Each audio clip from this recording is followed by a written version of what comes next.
Psalm 78. My people, hear my teaching. Listen to the words of my mouth. I will open my mouth with a parable. I will utter hidden things, things from of old, things we have heard and known, things our ancestors have told us. We will not hide them from their descendants. We will tell the next generation the praiseworthy deeds of the Lord, His power, and the wonders He has done. He decreed statutes for Jacob and established the law in Israel, which He commanded our ancestors to teach their children, so the next generation would know them, even the children yet to be born, and they in turn would tell their children. Then they would put their trust in God and would not forget His deeds, but would keep His commands. They would not be like their ancestors, a stubborn and rebellious generation, whose hearts were not loyal to God, whose spirits were not faithful to Him. The men of Ephraim, though armed with bows, turned back on the day of battle. They did not keep God's covenant and refused to live by His law. They forgot what He had done, the wonders He had shown them.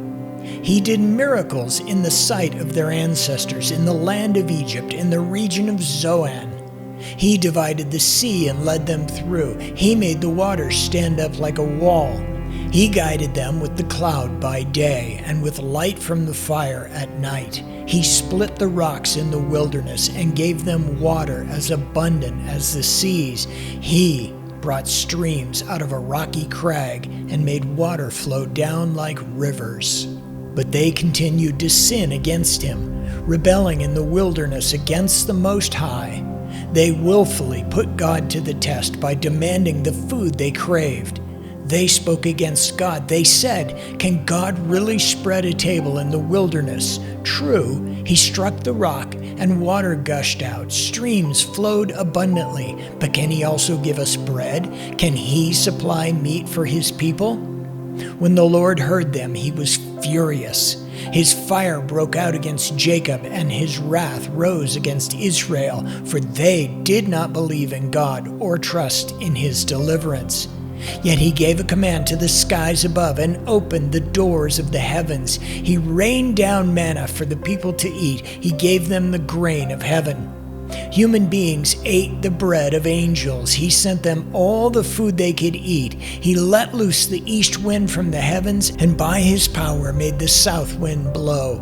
He rained meat down on them like dust, birds like sand on the seashore. He made them come down inside their camp, all around their tents. They ate till they were gorged. He had given them what they craved.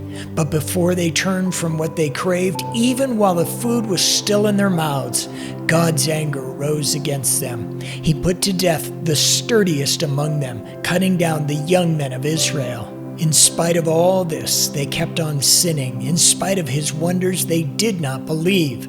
So He ended their days in futility and their years in terror. Whenever God slew them, they would seek Him. They eagerly turned to Him again. They remembered that God was their rock, that God Most High was their Redeemer. But then they would flatter Him with their mouths, lying to Him with their tongues. Their hearts were not loyal to Him. They were not faithful to His covenant. Yet He was merciful. He forgave their iniquities and did not destroy them. Time after time He restrained His anger and did not stir up His full wrath. He remembered that they were but flesh, a passing breeze that does not return. How often they rebelled against Him in the wilderness and grieved Him in the wasteland. Again and again they put God to the test. They vexed the Holy One of Israel. They did not remember His power, the day He redeemed them from the oppressor, the day He displayed His signs in Egypt, His wonders in the region of Zoan. He turned the river into blood. They could not drink from their streams. He sent swarms of flies that devoured them and frogs that devastated them. He gave their crops to the grasshopper, their produce to the locust. He destroyed their vines with hail and their sycamore figs with sleet. He gave over their cattle to the hail, their livestock to bolts of lightning. He unleashed against them His hot anger, His wrath indignation, and hostility, a band of destroying angels. He prepared a path for his anger. He did not spare them from death, but gave them over to the plague. He struck down all the firstborn of Egypt, the firstfruits of manhood in the tents of Ham. But he brought his people out like a flock. He led them like sheep through the wilderness. He guided them safely so they were unafraid, but the sea engulfed their enemies. And so he brought them to the border of his holy land, to the hill country his right hand had taken. He drove out the nations before them and allotted their lands to them as an inheritance. He settled the tribes of Israel in their homes. But they put God to the test and rebelled against the Most High. They did not keep his statutes. Like their ancestors, they were disloyal and faithless, as unreliable as a faulty bow. They angered him with their high places. They aroused his jealousy with their idols. When God heard them, he was furious. He rejected Israel completely. He abandoned the tabernacle of Shiloh, the tent he set up among humans. He sent the ark of his might into captivity, his splendor into the hands of the enemy. He gave his people over to the sword. He was furious with his inheritance.